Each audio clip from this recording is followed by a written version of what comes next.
Monsieur Rangérard vient de me présenter, je m'appelle Quentin Nochen. Je suis fondateur d'une communauté qui s'appelle CryptoFR, qui est maintenant une association depuis la fin de l'année dernière. Et donc une association qui a été fondée fin 2018, qui s'appelle ASSO CryptoFR, ou Association francophone des utilisateurs de crypto. Donc on appelle en fait à réunir les sortes d'ADC pour les crypto-monnaies.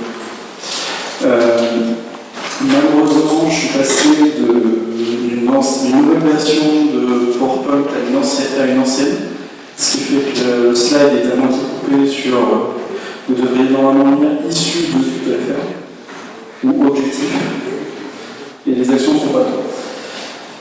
Donc, juste pour présenter un petit peu rapidement ce qui s'est passé, c'est qu'on a commencé comme une communauté. Vraiment une communauté pour discuter des crypto-monnaies, etc. Et petit à petit, sur un forum, en fait, on a reçu de plus en plus de contributions. Et parmi ces contributions, on a eu malheureusement des personnes qui se sont fait arnaquer par les faux échanges, tous ces arnaques aux crypto-monnaies qui ressemblent un peu à celles aux diamants. Et en fait, petit à petit, on a eu besoin un peu d'accompagnement. Il y a l'ADC qui est arrivé aussi sur le forum, par l'intermédiaire de M. Benjamin. Et ça nous a permis en fait de tisser un lien pour pouvoir mieux répondre à ces arnaques. Donc ça c'est une première action qui sont surtout au niveau de la lutte contre les arnaques. On ne lutte pas uniquement contre les arnaques de CETA, on lutte aussi contre les autres arnaques qui sont relatives aux crypto-monnaies. Et on communique sur divers médias pour faire connaître ces arnaques. Peut-être très rapidement, donc, ça ressemble à ça. Ah, ça c'est bon, c'est passé. Donc, en fait, sur le forum que vous pouvez trouver sur cryptofr.com, il y a une catégorie qui s'appelle dossier ADC54 où il y a l'ensemble des dossiers sur les crypto-monnaies. Et dans dossiers divers, vous avez les dossiers sur justement tout ce qui n'est pas crypto-monnaie. Et il y en a de plus en plus. Quand on parle de crypto-monnaie, assez rapidement, on parle en fait de Bitcoin. Vous avez sûrement entendu parler de Bitcoin énormément sans savoir ce que c'est. On parle aussi d'autres crypto-monnaies qui s'appellent Ethereum, Bitcoin, Monero, etc. Pour redire un petit peu ce que c'est, parce que je vais vous présenter très rapidement en 2 mots ce que sont les crypto-monnaies. L'objectif des crypto-monnaies, c'est de créer un vrai cash numérique qui n'existe pas actuellement. C'est-à-dire que c'est les banques centrales qui contrôlent la monnaie et on ne peut pas s'envoyer du cash, donc de personne à personne. On peut s'envoyer faire un virement bancaire, mais on passe par un intermédiaire. L'objectif des crypto-monnaies, c'est de s'affranchir justement de cet intermédiaire. Donc on va pouvoir se passer du Bitcoin de personne à personne, qu'on soit dans la même pièce ou à 2 endroits de monde. Donc c'est vraiment ça le principe. Ça a été créé après la crise de 2008, donc la crise du système bancaire. Il y a certainement un lien de cause à effet. Et en gros, ça ressemble à peu près à ça. Un réseau de crypto-monnaies, c'est-à-dire c'est des personnes qui sont ensemble et qui vont s'échanger à la fois l'intégralité des transactions qui se passent sur le réseau et les bitcoins.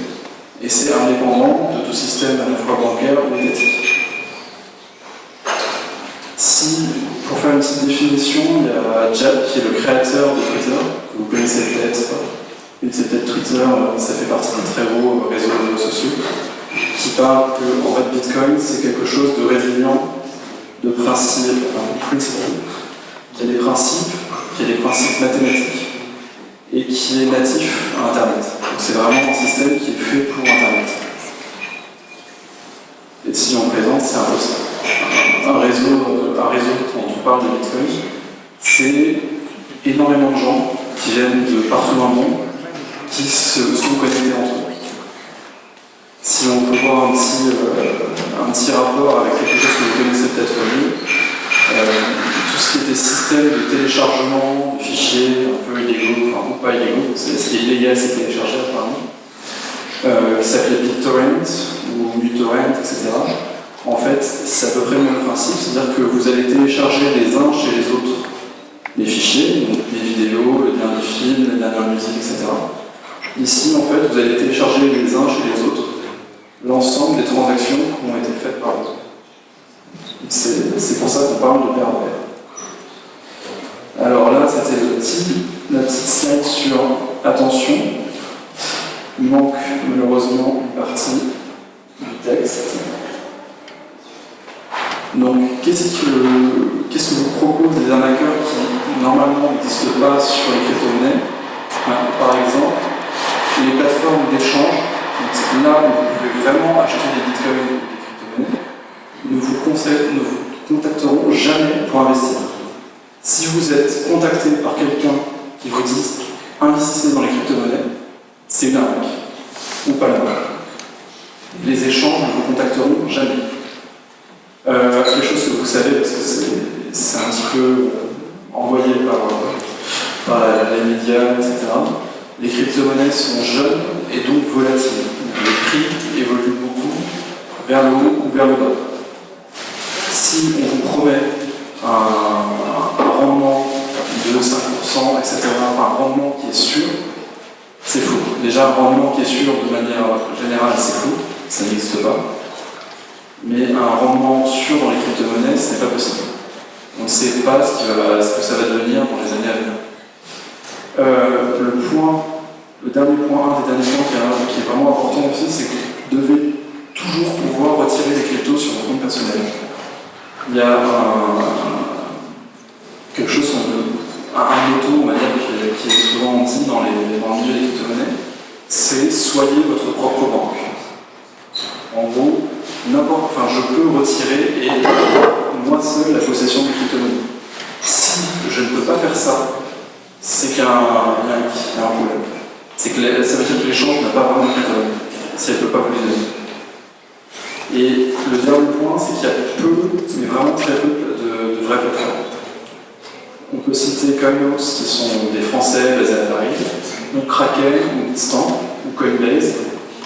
Il y en a peut-être quelques autres, mais la plupart, c'est une dizaine de plateformes. En gros, celles où vous êtes sûr qu'il ne va rien se passer, il y en a une dizaine. Le reste, faites attention, évitez, prenez juste les guides. Je crois que c'était à peu près tout.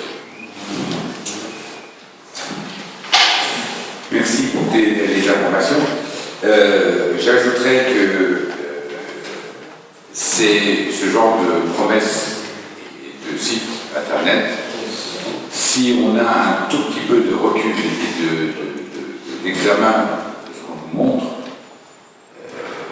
la plupart du temps on ne va pas aller très loin. Et je vais vous citer juste un exemple que vous n'avez pas cité, mais vous pourriez rajouter. Regardez les fautes d'orthographe. Ça va déjà vous donner déjà une petite idée. Vous avez sur un site internet qu'on vient de regarder récemment, clic, en un clic. Alors, moi on m'a appris à l'école CLIC, comme ça quand je dirais clic. Mais comme vous avez en un clic CLIQE, il n'est pas terrible. Et honnêtement, ça ne donne pas forcément envie d'aller très loin. Et du coup, la prudence est de mise. Quand on voit des anomalies, des fautes de frappe ou des fautes de grammaire ou d'orthographe, parce que les vrais sites, eux, sont écrits en français. Si vous n'avez pas de numéro de téléphone, posez-vous la question comment on fait pour les contacter. Vous avez des fois, il n'y a même pas d'adresse, il n'y a pas de conditions générales de vente, il n'y a pas de mention légale, le nom du propriétaire, c'est le nom du site. Vous voyez, il y a vraiment des trucs bêtes, entre guillemets, quand on les connaît, qui font qu'on évite à 84% les pièges. Ouais, sur les sites aussi, en fait, comme je disais tout à l'heure, il y a très très peu de plateformes francophones pour échanger les crypto-monnaies.